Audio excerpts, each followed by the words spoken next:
Political map of இந்தியாவை இன்னைக்கு நம்ம பார்க்கும்போது யூனிஃபைடு இந்தியா என்ற ஒரு அமைப்புக்கு தந்தை யார் என்று கேட்டால் திரு சர்தார் வல்லபாய் பட்டேல். இந்துக்களை கொன்று குவிப்பதற்கு ஏவல் படையாக மாற்றினார் நிஜாம். அந்த ஒரு தொலைநோக்கு பார்வை இருந்தது. நடு நாட்டுக்குள்ள ஒரு பாகிஸ்தான் எப்படி நம்ம ஒத்துக்கிறதுன்னு சொல்லிட்டு இதை நேரு கையில கொடுத்துருந்தோம்னு வச்சுக்கோங்க. பட்டேல் அணுகியதால் தான் இன்று இந்தியா என்ற வரைபடம் முழுமையடைந்துள்ளது. ஜின்னா விளையாடிய விளையாட்டுல என்ன பண்ணாருன்னா, ஜானாகுடியும் ஹைதராபாத்தையும் வச்சு ஒரு ஆட்டம் ஆடலாம், காஷ்மீரை நம்ம எடுத்துக்கலாம், இதை ரெண்டுத்தையும் விட்டு கொடுக்கலாம்னு சொல்லிட்டு, எதையும் நான் விட்டு கொடுக்க மாட்டேன்னா 3 எந்துதான் சொல்லிட்டு இவர் சாதித்து காட்டினார். பிரதமர் சொல்லிட்டாரு, நீ போய் சைன் வாங்கிட்டு வா போ அப்படின்ட்டு. நேரு வந்து, நான் எங்க சொன்னேன், இப்பதான் சொன்னியே காஷ்மீர் வேணும்னு சொல்லிட்டு போ அப்படின்னு. ஸ்ரீநகர் ஏர்பேஸ் நம்ம கையை விட்டு போயிடுச்சுன்னா காஷ்மீர் நம்ம கையை விட்டு போன மாதிரி.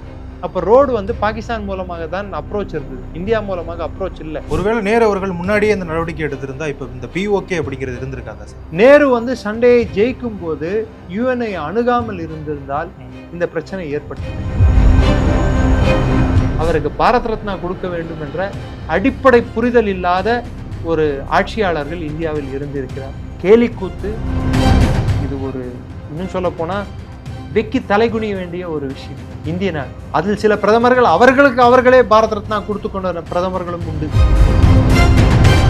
இந்தியாவை ஒன்றாக்கிய மனிதர் அவர் என்றதால் தான் ஒன்றிணைந்த நாள். அவருக்கு செல வைத்ததை எள்ளி நகையாடிய நபர்களும் உண்டு.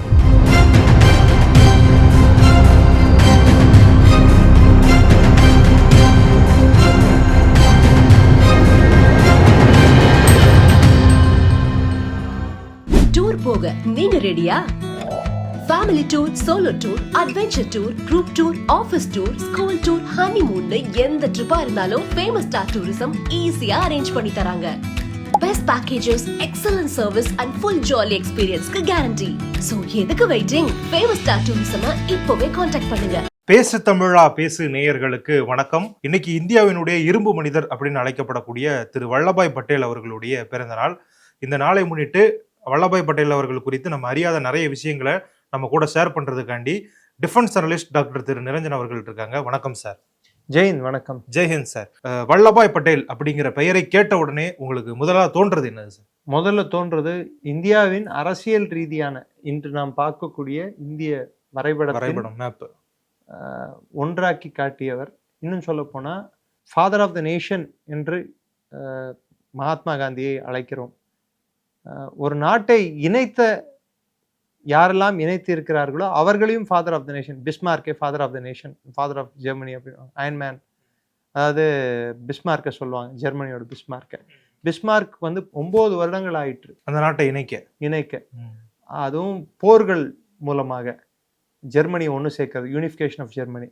1862 முதல் 871 வரை அவர் பல்வேறு போர்கள் மூலமாக ஜெர்மனியை ஒன்றாக்கினார். இதே கரிபால்டி அதே காலகட்டத்தில் 1859 முதல் 1870 வரை கிட்டத்தட்ட 11 ஆண்டுகள் கஷ்டப்பட்டு இட்டலி என்ற நாட்டை ஒன்றாக்கினார். ஓகே. இந்தியா அதை விட பல மடங்கு பெரிய நாடு. 562 சமஸ்தானங்களை பிரிட்டன் சுதந்திர நாடுகளாக அறிவித்துவிட்டு சென்று விட்டது. அந்த 562 நாடுகளையும் 40 மாதங்களில், எத்தனை மாசம்?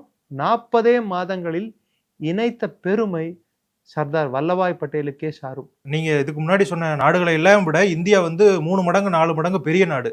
ஆனா அவங்க எவ்வளவு காலம் எடுத்துக்கிட்டாங்களோ அதை விட 3 மடங்கு குறைவான காலத்துல இவர் வந்து இந்த சாதனையை பண்ணி காட்டியிருக்காரு. 40 மாதங்க. அவர் வந்து 3 வருஷம் சொல்லலாம். ஆகஸ்ட் 15, 1947 தொடங்கி அவரோட பிரிந்த நாள், இந்த பூ உலகை விட்டு அவர் விண்ணுலகத்துக்கு அவர் ஆத்மா அவரை விட்டு பிரிந்த நாள் வந்து டிசம்பர் 15, 1950. கரெக்டா 40 மாசம். அந்த 40 மாசத்துல 562 சமஸ்தானங்களை ஒன்றிணைத்து இருக்கிறார். அப்போ இவரை போய் பிஸ்மார்க் ஆஃப் இந்தியான்னு சொல்லணுமா, இல்ல பிஸ்மார்க்கை வந்து பட்டேல் ஆஃப் ஜெர்மனின்னு சொல்லணுமா? என்ன இது வெள்ளக்காரன் வைக்கிறது தான் சட்டமா? அஃப்கோர்ஸ் அயன்மேன் ஆஃப் இந்தியா என்பது அதில் ஒரு ஒரு மாற்று கருத்தே இல்ல. இம்மி அளவும் நமக்கு மாற்று கருத்து வைக்க முடியாது. ஏன்னா சிரிக்காமல் அவர் பார்த்தீங்கன்னா ஒரு கிரிம் ஃபேஸ் இருக்கும். கிரிம் ஃபேஸ்னா ஸ்டிஃபாக இருப்பார் பார்க்கறதுக்கு. அவரை பார்க்கும்போது சிரித்த முகம் இருக்கிற ஃபோட்டோ நிறைய இருக்கும். ஆனால் எனக்கு தெரிந்து 2 தலைவர்கள், ஒன்று வந்து பட்டேல், இன்னொன்று நரசிம்மராவ். அந்த ஸ்டிஃப் ஃபேஸ் வச்சுக்கிட்டு ஒருத்தர் பொருளாதார சீர்திருத்தங்களை ஏற்படுத்தினார். திரு பட்டேல் அவர்கள் இந்தியாவையே இந்த இந்த பூகோள ரீதியில் சீர்திருத்தங்களை ஏற்படுத்தி இந்தியா எனும் ஒரு கட்டமைப்பை உருவாக்கிய தந்தை. பொலிட்டிக்கல் மேப் ஆஃப் இந்தியாவை இன்னைக்கு நம்ம பார்க்கும்போது யூனிஃபைடு இந்தியா என்ற ஒரு ஒரு அமைப்புக்கு தந்தை யார் என்று கேட்டால் திரு சர்தார் வல்லபாய் பட்டேல். அது அந்த அணுகுமுறை இருக்கும்ல சார், அந்த ப்ராசஸ் எப்படி இந்தியாவை ஒன்றிணைக்கணும் அப்படின்னு. எப்படின்னா வெள்ளக்காரங்க இத்தனை சமஸ்தானங்களுக்கும் தனித்தனியா சுதந்திரம் கொடுத்ததே இவங்க அடிச்சுக்கிட்டு சாவாங்க, நம்ம அது திரும்பி வந்து எப்படி நம்ம கூட தான் வந்து நம்ம கிட்ட தான் வந்து தஞ்சம் பொதுங்குவாங்க அப்படிங்கிற மாதிரி தான் அவங்க பண்ணியிருப்பாங்க. ஆனா இதை ஒன்றிணைக்கிறதுக்கு அந்த ப்ராசஸ் வந்து ஒரு ரொம்ப டஃப்பான ஒரு ப்ராசஸா இருந்திருக்கும். அதை பட்டேல் அவர்கள் எப்படி கையாண்டாருன்னு நீங்க நினைக்கிறீங்க? பிரிட்டன் விட்டு செல்லும் போது 3 பிரிவுகளாக விட்டு சென்றது. ஒன்று பாகிஸ்தான், அதாவது கிழக்கு மேற்கு பாகிஸ்தான். அதை தவிர்த்து இந்த சமஸ்தானங்கள். ஓகே. 3வது இந்தியா. இந்தியா என்பது அவர்கள் கையில் இருந்த டெல்லி பகுதிகளை ஒட்டிய பகுதி, யுனைடெட் ப்ராவின்சஸ், இன்னைக்கு யூபி அப்படின்னு சொல்லக்கூடிய பகுதி, சிபி சென்ட்ரல் ப்ராவின்சஸ் மத்திய பிரதேசமாக இருக்கிறது.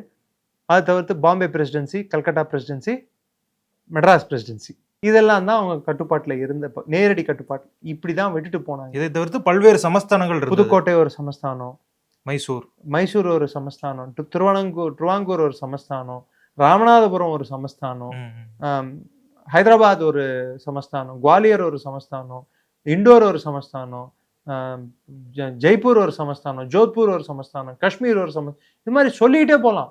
சிறுசு பெருசு இல்லாம பல்வேறு சமஸ்தானங்களுக்கு அவங்க சுதந்திரம் கொடுத்துட்டு போயிட்டாங்க. யார் கூட வேணாலும் சேர்ந்துக்கோ அப்படின்னு சொல்லிட்டு. அவர் வந்து எடுத்துக்கொண்ட பெரும் முயற்சியை வந்து 4 வகையா நம்ம பிரிக்கலாம். ஒன்று சாமம், பேசி புரிய வைத்து நல்லுறவை நாடி இந்தியாவோடு இணைத்துக் கொள்வது. நெக்ஸ்ட்டு தானம்.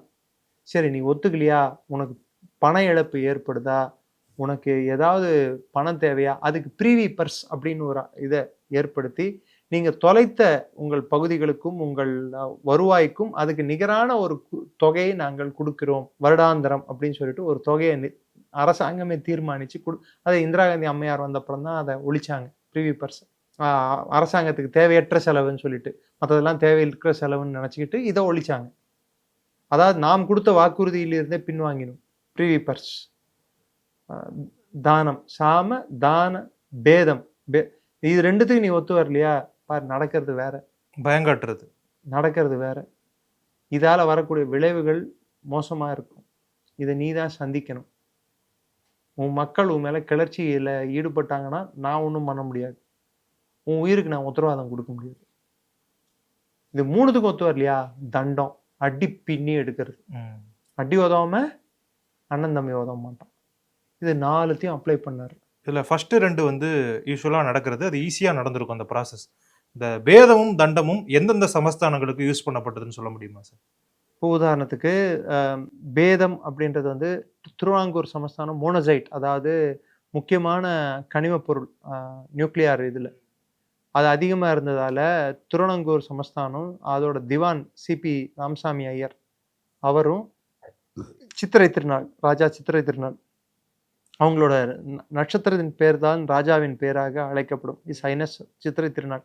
அவங்க 2 பேரும் வந்து திருவாங்கூர் சமஸ்தானத்தை தனி நாடாகவே அறிவிக்கணுன்ற ஒரு கண்ணோட்டத்தில் இருந்தாங்க. ஆனால் பட்டேல் வந்து சொல்லி பார்த்தார். சடனாக ஒரு நாள், அது சில பேர் வந்து இந்திய உளவு அமைப்பாலையும் நடத்தப்பட்டது என்று சொல்கிறார்கள், சில பேர் வந்து தற்செயலாக நடந்தது என்றும் சொல்கிறாங்க. சிபி ராமசாமி ஐயரை பார்த்து ஒரு துப்பாக்கிச்சூடு நடந்தது. ஆனால் குண்டு அவரை தொலைக்கவில்லை. கரெக்டாக அவர் கால் கிட்ட மாத்திரம் குண்டு போய் பாஞ்சுது. காலை பார்த்து சுட்டுருக்காங்க. அடுத்த 7வது நாள் அந்த ஸ்டேட் வந்து இந்தியாவோட சேர்ந்துருச்சு. மன்னரை கூட பயங்காட்டல. அவருடைய அந்த யார் வந்து பின்னாடி இருந்து பின்புலமாக செயல்பட்டார்களோ அவங்களுக்கு அது யாருக்கா இவருக்கு பண்ணாருன்னு நான் சொல்லல, ஏதோ நடந்திருக்கு, அதெல்லாம் அவர் பயந்துட்டார். பிளஸ் மக்கள் வந்து அங்க அதிருப்தியில அதிகமா இருந்தாங்க. அந்த அதிருப்தியை வந்து மன்னருக்கு எதிராக நடக்கிறது வேற ம். அப்படின்றத புரிய வச்சு பண்ணார். இதே வந்து நம்ம ஹைதராபாத் சொல்லி பார்த்தாரு, இல்லை நான் பாகிஸ்தான் கூட தான் சேருவேன். பெரிய குழப்பத்துல இந்த பாகிஸ்தான் கூட சேரணும்னு சொன்னாங்களா இல்ல தனிநாடு கேட்டாங்களா சார்? ஃபர்ஸ்ட் தனிநாடு கேட்டாங்க, அதுக்கப்புறம் பாகிஸ்தான் கூட சேருவோம்னு சொன்னாங்க. இல்ல அதுல ஒரு பியூட்டி என்னன்னா அங்க வந்து இந்துக்கள் மக்கள் தொகை அதிகம், மன்னர் முஸ்லிம். முஸ்லிம் நிசாம் அப்படின்வாங்க. ம். சேருவேன்னு சொன்ன உடனே ஒரு நாட்டின் மீது படையெடுக்க கூடாதுன்னு சொல்லிட்டு ஒரு ரூல் இருக்கு ம். யுஎனோட சார்ட்டர்ல. ம். இந்தியா அது பண்ணக்கூடாதுன்னு சொல்லிட்டு அன்னைக்கு இருந்த வெள்ளக்கார துரை மவுண்ட் பேட்டன், ம். பாதி ஜெர்மானியர் பாதி வெள்ளையன் ஆங்கிலேயர், அந்த கயவன் இந்தியாவை எந்த ஒரு இராணுவ ஆக்ஷனும் எடுக்கக்கூடாதுன்னு சொன்னான். அதனால இவர் என்ன பண்ணாரு, அதுக்கு ராஜாஜியோட புத்தி கூர்மையும் ஒரு காரணம். அதை மிலிட்ரி ஆக்ஷனுக்கு பதிலாக போலீஸ் ஆக்ஷன் சொன்னாங்க. போலீஸ் ஆக்ஷன்னா போலீஸ் ஒரு கலவரத்தை அடுக்குவதற்கு போலீஸை கூப்பிடலாம். கலவரம் நடக்குதுன்னா ஆர்மியை கூட கூப்பிடலாம், ம். ம். தப்பில்லை. கலவரத்தை அடக்க சென்றதுதான் இந்த ராணுவம். ம். புரியுதுங்களா? ஸோ கலவரத்தை அடக்க சென்று நிஜாமை தோக்கடித்து ஹைதராபாத்தை இந்தியாவுக்குள் இணைத்து கொண்டார்கள். அந்த நிஜாமை பத்தி நம்ம கேள்விப்படும் பொழுது அவர் வந்து நிறைய அவருக்கு வியர்டான ஹேபிட்ஸ்லாம் இருந்துச்சு அப்படிங்கிற மாதிரி குளிக்க மாட்டாரு சார். சொல்றீங்க சீரியஸா? சார் அவ்வளவு பணக்காரரா இருக்காரு. அவர் வச்சிருந்த பிளாக் டைமண்ட் வந்து பேப்பர் வெயிட்டை யூஸ் பண்ணிட்டு இருந்தாரு. பயங்கரமான ஒரு கஞ்சப்பேர் வழி. நிஜாமை பத்தி ஒரு புக் இருக்கு, 7 நிஜாம்கள் தான் ஆழ்வார்கள், நிஜாம்ஸ் ஆஃப் ஹைதராபாத்னு சொல்லிட்டு. அதை எடுத்து படிச்சீங்கன்னா கடைசி நிஜாம் பத்தி எழுதும்போது இருக்கிறதுலயே மோசமான கஞ்சப்பேர் வழி. கடைசியில அவருக்கு வந்து என்ன மாதிரி ஒரு எண்ணம் வந்துருச்சுன்னா, அந்த பேலஸ் இருக்கு பாருங்க, நிஜாமோட பேலஸ், அதுக்குள்ளேயே ஒரு சின்ன ராஜாங்கம் அமைச்சுக்கிட்டு அவர் குடும்பத்து ஆட்கள், மற்ற வேலையாட்கள், பணியாட்கள் எல்லாரையும் வச்சுட்டு இது தனிநாடுன்னு சொல்லிட்டு அவரு ஒரு மாய உலகத்திலே வாழ்ந்துட்டு இருந்தாரு. ரஜாகார்ஸ்ன்னு சொல்லிட்டு ஒரு காதிம் ரிஸ்வி இவங்களை எல்லாரையும் அவங்கள ரஜாக்கார் மூமெண்ட்டை வந்து பெருசாக்கி இந்துக்களை கொன்று குவிப்பதற்கு ஏவல் படையாக மாற்றினார் நிஜாம். அதற்காகத்தான் நாம் இராணுவத்தை உள்ளே அனுப்ப வேண்டியதாகிடுச்சு. இட்ரிஸ் அப்படின்னு சொல்லிட்டு ஈஜிப்டை சேர்ந்தவர் தான் ஹைதராபாத் இராணுவத்திற்கு தளபதியாக இருந்தார். 4 பக்கமும் சூழ்ந்து விட்டார்கள். இதுல சரண்டர் ஆகிற தவிர வர வழி இல்லைன்னு சொன்ன உடனே இப்போ கூட போட்டோ இருக்கு, நீங்க வேணும்னா கூகுள் சர்ச் பண்ணீங்கன்னா, மீர் உஸ்மான் அலி வந்து பேகம்பேட் ஏர்போர்ட் வந்து பட்டேல் அவர்கள் இறங்கும் போது ஏரோடம்ல அவர் வந்து நின்றுட்டு இருக்கணும் அப்படின்னு சொல்லிட்டு கம்பல் பண்ணார். ஏரோடம்ல வந்து ரிசீவ் பண்ணாரு பட்டேல Nizam. That's how he forced Nizam. உனக்கு வேற வழி இல்லைன்னு சொல்லி மிலிட்டரி ஆக்ஷன் மூலமாக பிடுங்கி எடுக்கப்பட்டது ஹைதராபாத். இப்படிதான் ஹைதராபாத். ஏன்னா நடுவுல ஒரு பாகிஸ்தான் உருவாக்குறதுக்கு எப்படி நம்ம ஒத்துக்க முடியும்? இன்னைக்கு இந்தியாவிலேயே அதிகமா ரியல் எஸ்டேட் மதிப்பு கொண்ட ஒரு இடம் ஹைதராபாத். சோ அப்படி ஒரு இடத்த வந்து வல்லபாய் பட்டேலோட அந்த புத்தி கூர்மை மாத்திரம் இல்ல, அந்த ஒரு தொலைநோக்கு பார்வை இருந்து நடு நாட்டுக்குள்ள ஒரு பாகிஸ்தான் எப்படி நம்ம ஒத்துக்கிறதுன்னு சொல்லிட்டு. இதே நேரு கையில கொடுத்துருந்தோம்னு வச்சுக்கோங்க, எடுத்துக்கோங்க 370 இருந்து 562 ஆர்டிகல் கூட சேர்த்துக்கோங்க. காஷ்மீருக்கு 370, மிச்சம் 572 ஆர்டிகல் இருந்திருக்கும். ஹைதராபாத் எல்லாத்துக்கும் ஒவ்வொரு ஸ்பெஷல் ஸ்டேட்டஸ் கொடுத்து எல்லாத்துக்கும். அப்போ நீங்க ஒரு ராமநாதபுரத்துக்கு போறதுக்கு கூட பர்மிட் வேண்டியது ஒரு கட்டாயத்துல நீங்க தள்ளப்பட்டிருப்பீங்க. பட்டேல் அணுகியதால் தான் இன்று இந்தியா என்ற வரைபடம் முழுமையடைந்துள்ளது. அவர் விட்டுட்டு போன மிச்சம், அவரால் அதை அவர் விருப்பம் இல்லாமல் இருந்தாலும் அதை அவர் அந்த தீர்மானத்தை ஏற்ற வேண்டி அதிலும் அவர் வைத்த புள்ளி என்னவென்றால், this is a temporary article என்றுதான் ஆர்டிகல் 370 புகுத்தப்பட்டது அரசியல் சாசன சட்டத்தில். டெம்பரரியாக வந்ததே 70 வருஷம் நின்றுட்டு இருந்தது. அப்போ பர்மனண்டா எத்தனை வந்திருக்கும் விட்டுருந்தா? ஸோ நெக்ஸ்ட் ஜானாகுட் என்ன தெரியுமா பண்ணாரு? அதோட மஹபத் கான் நினைக்கிறேன், அதோட நவாப், அந்த ஆளுக்கு ஒரு வித்தியாசமான ஒரு பேர்வழி. நாயகம் கல்யாணம் பண்ணி வைக்கிறது, இதுக்கு எல்லாரும் கூப்பிட்டு விருந்து வைக்கிறது. அவர் போட்டோ கூட நீங்க நெட்ல சர்ச் பண்ணா இருக்கும். நாயை கீழே உட்கார வச்சுட்டு அது கூட தான் போட்டோ எடுத்திருப்பாரு. மனிதர்களோட அவரோட செல்லப்பிராணியை தான் அதிகம் மதித்தார் அவர். அவரோட திவான் யாரான்னா ஜுல்ஃபக்கீர் அலி பூட்டோவோட அப்பா ஷானவாஸ் பூட்டோ. அந்த ரீஜன்ல இருக்கக்கூடிய பகுதியை வந்து பாகிஸ்தான்ல இணைப்பேன் அப்படின்னு சொன்னாங்க. ஆக்சுவலா ஹைதராபாத்தை கம்பேர் பண்ணும்போது இது ரொம்பவே அவங்களுக்கு பக்கத்துல இருக்கு. இதை இணைத்திருக்கிறதுக்கான வாய்ப்பு அதிகமா இருக்கு. ஜின்னா விளையாடிய விளையாட்டுல என்ன பண்ணாருன்னா, ஜானாகுடியும் ஹைதராபாத்தையும் வச்சு ஒரு ஆட்டம் ஆடலாம், காஷ்மீரை நம்ம எடுத்துக்கலாம், இதை ரெண்டுத்தையும் விட்டு கொடுக்கலாம்னு சொல்லிட்டு, எதையும் நான் விட்டு கொடுக்க மாட்டேன்னா 3 எந்துதான் சொல்லிட்டு இவர் சாதித்து காட்டினார். ஸோ அங்க என்ன பண்ணாரு, பேதம், பயம் காட்டுறது, பயம் மாத்திரம் காட்டல, அங்க வந்து மக்களை விட்டு கிளர்ச்சியில ஈடுபட செய்து அங்கே வந்து பிளெபிசைட்லாம் வாக்கெடுப்பு நடத்தப்பட்டது. வாக்கெடுப்புல வந்து 90% மேற்பட்டோர் இந்தியாவில் தான் இணைவோம், 2 லட்சத்தி சொச்சம் பேர் என்னவோ ஓட்டு போட்டாங்க, 2 லட்சம் பேர் தான் ஓட்டு போட்டாங்க. அதுல கிட்டத்தட்ட எல்லோரும் 90% மேல, கீழே இல்லை மேல இந்தியா பக்கம் தான் இணைவோம் என்று ஓட்டு போட்டார்கள். அதனால் அந்த பகுதி இந்தியாவில் இணைய வேண்டிய ஒரு கட்டாயத்துக்கு தள்ளப்பட்டது. மஹபத் கான் ஓடியே விட்டார் பாகிஸ்தானுக்கு. அதன் பின்தொடர்ந்து ஷானவாஸ் பூட்டோவும் எஸ்கேப், பெட்டி பெட்டிகளாக நகைகளும் பணத்தையும் எடுத்துக்கொண்டு ஓடிவிட்டார்கள். சரியா? ஸோ அப்படி ஜானாகுடி இணைக்கப்பட்டது. காஷ்மீர் இதே காலகட்டம் தான், காஷ்மீர் இணைக்கப்பட்ட காலகட்டம். அக்டோபர் மாதம் 23 to 27 தேதிகளுக்குள் தான் இந்த பேச்சுவார்த்தை எல்லாம் உச்சகட்டத்துக்கு போகிறது. பாகிஸ்தானின் கொள்ளை கூட்டமும் பாகிஸ்தான் இராணுவமும் காஷ்மீருக்குள் நுழைகிறது. பாராமுல்லா போன்ற பகுதிகள், அனந்தநாக் போன்ற பகுதிகளில் அத்துமீறல் நடந்து பெண்களை சூறையாடி, அவர் கற்பை சூறையாடி, பொருட்களை சூறையாடி பெரிய அட்டூழியங்களில் ஈடுபடுகிறார்கள். அப்பொழுது ஹரிசிங் வந்து கால் பண்ணி நமக்கு உதவி கேட்கிறாரு. உதவி கேட்ட உடனே பட்டேல் சொல்ற ஒரே கண்டிஷன், நீ வந்து ஸ்டாண்ட்ஸ்டில் அக்ரிமெண்ட்ல இருக்க, நீ என் கூடயும் சேர மாட்டேன், அவன் கூடயும் சேர மாட்டேன்னு இருக்க, நீ என் கூட சேர்ந்தா மாத்திரம்தான் உன் உதவிக்கு நான் வர முடியும், என் கூட சேராதப்போ நான் எப்படி உதவிக்கு வர முடியாது. ஸோ நீ ஸ்டாண்ட்ஸ்டில் அக்ரிமெண்ட் விட்டு வெளியே வா அப்படின்றாரு. அப்போ கேபினெட் மீட்டிங் நடக்குது. கேபினெட் மீட்டிங்ல 1.5 மணி நேரம் நேரு பேசுறாரு. சொற்பொழிவு ஆத்துன்னு ஆத்திட்டு இருக்காரு. கடைசியில பட்டேல் ரெஸ்ட்லெஸ் ஆயிடுறாரு. ரெஸ்ட்லெஸ்னா அவருக்கு கொஞ்சம் டென்ஷன், கொஞ்சம் கோபம் வந்துருது. வந்துட்டு அவர் வந்து நேருவை அவர் கூப்பிடுற விதம் வந்து ஜவஹர் அப்படின்னு தான் கூப்பிடுவார். வயதில் மூத்தவர், கிட்டத்தட்ட 14 வருஷம் வயசு வித்தியாசம் அவருக்கும் நேரு அவர்களுக்கும். என்ன சொல்றாருன்னா, Jawahar do you want Kashmir or not? இது நான் சொன்ன வார்த்தைகள் அல்ல, மேனக்ஷா வந்து அவர் பதிவு செய்திருக்காரு. ஏன்னா மேனக்ஷா அன்னைக்கு GSO 1 ஆர்மி ஹெட் குவார்ட்டர்ஸ்ல அந்த மீட்டிங்ல அவர் இருந்திருக்கார். மேனக்ஷான்றது பிற்காலத்தில் ஃபீல்ட் மார்ஷல் மேனக்ஷா, சாம் பகதூர் என்று அழைக்கப்படும் மேனக்ஷா.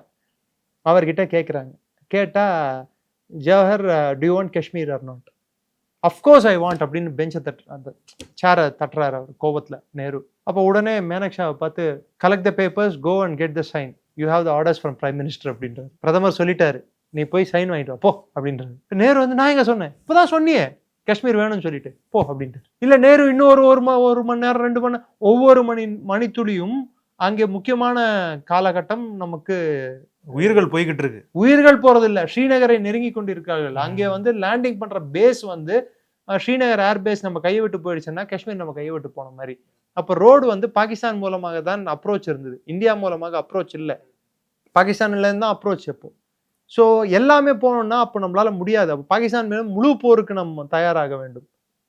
அதற்கு பதிலாகத்தான் டக்கோட்டா பிளேன்ஸை லேண்ட் பண்ண வச்சு ஸ்ரீநகர் ஏர்பேஸை முதல்ல கைப்பற்றி மெதுவாக மற்ற பகுதிகளை கைப்பற்ற ஆரம்பித்தோம். ஒருவேளை நேரு அவர்கள் முன்னாடியே இந்த நடவடிக்கை எடுத்திருந்தா இப்ப இந்த POK அப்படிங்கிறது இருந்திருக்காதா சார்? நேரு வந்து சண்டையை ஜெயிக்கும் போது UN அணுகாமல் இருந்திருந்தால் இந்த பிரச்சனை ஏற்பட்டிருக்காது. ஓகே, 1948 நாம் ஜெயித்து கொண்டிருந்த போர், நம்ம ஜெயிச்சுட்டு இருக்கோம். ஜெயிக்கிற பார்ட்டி யாரும் வந்து UN கிட்ட போய் வந்து போர் நிறுத்தத்தை கேட்க மாட்டாங்க, சீஸ்ஃபயரை நம்ம தான் போய் கேட்டோம். அவர் செய்த மிகப்பெரிய தவறுகளில் அது ஒன்று. இல்ல ஆக்சுவலா என்னன்னா, இப்ப மற்ற 2 சமஸ்தானங்களும் இந்துக்கள் மக்கள் தொகை அதிகம், முஸ்லீம் மன்னர்கள் ஆண்டுகிட்டு இருந்தாங்க. காஷ்மீரை பொறுத்த வரைக்கும் முஸ்லீம் மக்கள் தொகை அதிகம், இந்து மன்னர் ஆண்டுகிட்டு இருந்தாரு. ஒருவேளை இந்தியா கூட அவங்க சேர விரும்பல அப்படின்னா அப்பவே ஒரு மிகப்பெரிய கலவரம் வெடிச்சிருக்கும். ஆனா அந்த மக்களும் இந்தியா மேல நம்பிக்கை வச்சிருந்தாங்க அப்படிங்கறத இதுல காட்டுது. அப்படிதானே சார்? ஜம்மு பகுதிகளில் வந்து இந்துக்கள் அதிகம். இல்ல ஒட்டுமொத்தமா அந்த ஜம்மு காஷ்மீர் பகுதிகள் முஸ்லிம்கள் அதிகம், ஜம்மு பகுதிகளில் இந்துக்கள் அதிகம். லடாக் என்பது தனி பகுதியாகத்தான் இருந்தது. நம்மளுக்கு அடிப்படையான புரிதல் என்ன தேவை என்றால், பூகோள ரீதியில் காஷ்மீர் வந்து எதுக்கு நமக்கு முக்கியம்னா, முக்கியமான நதிகள் பாய்வது அது அங்கிருந்து தான். அதன் கட்டுப்பாடு பாகிஸ்தானுக்கு சென்று விட்டால் நாளை நமது விளைநிலங்கள் இருக்கும் பகுதிகளான ஹரியானா, பஞ்சாப் போன்ற மாகாணங்கள் வறண்டு போயிடும், அங்க உற்பத்தியே இருக்காது. அது உற்பத்தியே இல்லாம போகக்கூடாதுன்னு சொல்ற ஒரு காரணத்துக்காகத்தான் அது அவர் வந்து ஜியோ ஸ்ட்ராட்டஜிக் லொகேஷன், அதோட முக்கியத்துவத்தை நன்று புரிந்திருந்தார் திரு பட்டேல் அவர்கள். நேருக்கு வந்து ஷேக் அப்துல்லாவுடன் நட்பு எப்படி, அவர்களுடைய உறவு எப்படி, மவுண்ட் பேட்டனோட உறவு இப்படி சிந்திச்சாரே தவிர்த்து தொலைநோக்கு பார்வை கொண்ட நபராக இல்லை. அவரும் ஒரு காஷ்மீரி பண்டிட் அப்படின்னு அழைக்கப்படுகிறார். ஆனால் அவர் காஷ்மீருக்கு செய்தது மிகப்பெரிய தவறு, துரோகம் என்று சொல்ல மாட்டேன், மிகப்பெரிய தவறு செய்து விட்டார். அந்த தவறு பல ஆண்டுகள் அதன் விளைவுகளை நம் மீது காட்டியது. அதை திருத்திக் கொள்வதற்கு 2019 ஆகஸ்ட் 5ஆம் தேதி தேவைப்பட்டது. ஆர்டிகல் 370 அகற்றியது அப்படின்னு சொல்லி தள்ளி விட்டோம். அது இல்லை என்றால் இன்னிய வரை நம் பகுதியான காஷ்மீரையே நாம் வந்து தனியாகத்தான் நாம் சில சட்டத்திட்டங்களே காஷ்மீருக்கு ஒவ்வாது என்று ஒதுக்கி வைத்திருந்தோம். இன்று இந்தியா முழுவதும் ஒரே சட்டம், அது அன்றுதான் நிறைவேற்றப்பட்டது. அது மாத்திரம் இல்லை, முன்கூட்டியே சைனா வந்து இந்தியாவுக்கு பிரச்சனைக்குரிய நாடாக மாறக்கூடும், அங்கே இருக்கக்கூடிய அரசியல் தலைமை வந்து அவர்கள் நிலப்பரப்பை விரிவாக்கம் செய்வதில் தான் அதிகம் ஸ்ரத்தை செலுத்துகிறார்கள், அண்டை நாடோடு நட்புறவை நாடும் போக்கை அவர்கள் கடைபிடிக்க மாட்டார்கள் என்று முன்கூட்டியே கணித்தவர் திரு பட்டேல். எப்படி சார் அப்படி சொல்றீங்க? நேருக்கும் பட்டேலுக்கும் எழுதிய லெட்டர்ஸ் வந்து சொல்லுது. ரெண்டாவது, இந்திய உளவுத்துறையை சீரமைப்பு செய்தவர் அவர், மத்திய உளவுத்துறை. அதாவது அதுவரைக்கும் வெள்ளையர்களுக்கு சேவை செய்த, அவர்களுக்கு வேலை செய்த ஒரு உளவு அமைப்பை இந்திய பாதுகாப்புக்கு உகன்ற உளவு அமைப்பாக மாற்றியது திரு பட்டேல் அவர்கள். அவங்களே இருந்திருந்தாங்கன்னா வெள்ளக்காரங்களுக்கு தான் விசுவாசமா இருந்திருப்பாங்க. அவர்களை இந்தியாவுக்கு விசுவாசமானவர்களாக மாற்றுவது என்பது அவ்வளோ சுலபம் அல்ல. அதே மாதிரி இந்திய administrative service, IAS, Indian police service, IP, அதுக்கு முன்னாடி அதோட பேர் ICS, Indian civil service, imperial police.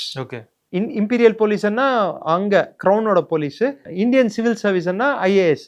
அது ஐஏஎஸ் என்று பேர் மாற்றம் செய்து இந்தியன் போலீஸ் சர்வீஸ் என்று பேர் மாற்றம் செய்து அதற்கு புது பரிணாம ஒரு வடிவத்தை கொடுத்து அதற்கு என்று ஒரு செயல்பாட்டை கொடுத்து அதற்கான தேவையை தீர்மானித்து, அதை அவர் நினைச்சிருந்தாருன்னா இது தேவையில்லை, புது கட்டமைப்பை ஏற்படுத்தலாம்னு நினைச்சிருக்கலாம். அவங்க எல்லாம் வெள்ளைக்காரனுக்கு சேவ் பண்ணவங்க, நம்மளுக்கு எதிராக நம்மள ஜெயில போட்டவங்க, நம்மளை தூக்கி வச்சவங்க. இன்னைக்கு இருக்கிற பல மாநிலங்கள்ல ஆட்சி பறிப்போச்சுன்னா அதிகாரிகளும் அவர்கள் பதவியை இழக்க வேண்டிய ஒரு கட்டாயத்தில் தள்ளப்படுகிறார்கள். அன்று வெள்ளையர்கள் போனவுடன் அதிகாரிகளையும் வீட்டுக்கு அனுப்பியிருக்கலாம், ஆனால் அது செய்யல. அவர் அதே அதிகாரிகளை வைத்து வேலை வாங்கினார், அதே அதிகாரிகளை வைத்து இந்தியாவை ஒன்றாக்கினார், அதே அதிகாரிகளை வைத்து நாட்டை காப்பாற்றினார், அதே அதிகாரிகளை வைத்து திறன்பட 3 ஆண்டுகளில் அவர் நினைத்ததையெல்லாம் சாதித்து காட்டினார்.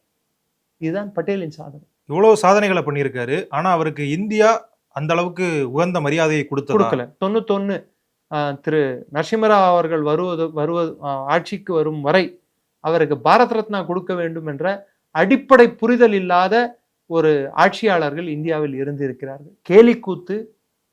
இது ஒரு இன்னும் சொல்ல போனா வெக்கி தலைகுனிய வேண்டிய ஒரு விஷயம் இந்திய நாடு. அதில் சில பிரதமர்கள் அவர்களே பாரத் ரத்னா கொடுத்து கொண்ட பிரதமர்களும் உண்டு. ஆனால் அவர்கள் பட்டேலை உகந்த நபராகவோ, அண்ணல் அம்பேத்கரை உகந்த நபராகவோ, இல்லை நேதாஜி சுபாஷை சந்திர போஸை உகந்த நபராகவோ அவர்கள் கருதவில்லை. ஏனென்றால் ஒரு குடும்பத்துக்கு மட்டுமே தான் அது சொந்தமான விருதுகளாக இருக்க வேண்டும் என்று நினைத்த ஒரு காலம் இருந்தது.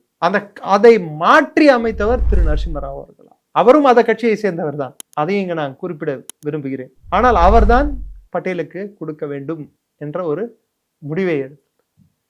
அம்பேத்கருக்கு அதற்கு முன்னாடியே வழங்கப்பட்டது, அது வேற கதை. பட்டேலுக்கு கொடுத்தது வந்து அந்த காலகட்டத்தில் தான். ஸோ நீங்க மெதுவா எடுத்து பார்த்தீங்கன்னா பட்டேலுக்கு கொடுத்த அங்கீகாரங்கள் வந்து காலப்போக்கில் தான் அவர் இந்தியாவுக்கு செய்த தியாகங்கள் என்னவென்று மக்களுக்கு சென்று அடைந்தது. குறிப்பா என்டிஏ ஆட்சியில அவருக்கு மிகப்பெரிய அங்கீகாரத்தை கொடுத்தாங்க. அந்த சிலை குஜராத்ல வைக்கப்பட்டது. ஏன் நம்ம ராஜ்பவனுக்கு முன்னாடி இருக்க சிலை எத்தனை பேருக்கு தெரியும்? சர்தார் பட்டேலோட சிலை நிறைய பேருக்கு தெரியாது. அதாவது இந்த இன்னைக்கு அவர் 150வது பிறந்த நாளை அவர் நம்ம கொண்டாடிட்டு இருக்கோம். ஏக்தா திவஸ், ஏக்தான்னா யூனிஃபிகேஷன் டே, ஒன்றிணைந்த நாள். ஏன் ஒன்றிணைந்த நாள்னா இந்தியாவை ஒன்றாக்கிய மனிதர் அவர்ன்றதால தான் ஒன்றிணைந்த நாள். அவருக்கு சிலை வைத்ததை எள்ளி நகையாடிய நபர்களும் உண்டு. ஆனால் ஒரு குடும்பத்துக்கும் ஒரு சிலருக்கும் பெரிய பெரிய இடங்களை ஒதுக்கி கொடுக்க வேண்டும் அவர்கள் சமாதிகளுக்கு என்று கேட்டுக்கொண்ட நபர்களும் உண்டு. அவருக்கு சிலை வைப்பதை வேண்டாம் என்று உயிரற்ற பொருட்களை சில அவர்கள் உபயோகப்படுத்திய பொருட்களை கூட சிலை வைக்கும் வேண்டும் என்று கேட்டுக்கொண்டவர்களும் உண்டு. அதை நான் தவறென்று சொல்லவில்லை. இவருக்கு சிலை ஏன் வைத்தார்கள் என்று கேட்பதை தவறென்று சொல்கிறேன். ரெண்டுத்துக்கு இருக்க அடிப்படை வித்தியாசம். அவர்கள் துறையில் ஆற்றிய தொண்டுக்கு மரியாதை யாருக்கு வேண்டும் என்றாலும் கொடுக்கட்டும், தவறல்ல.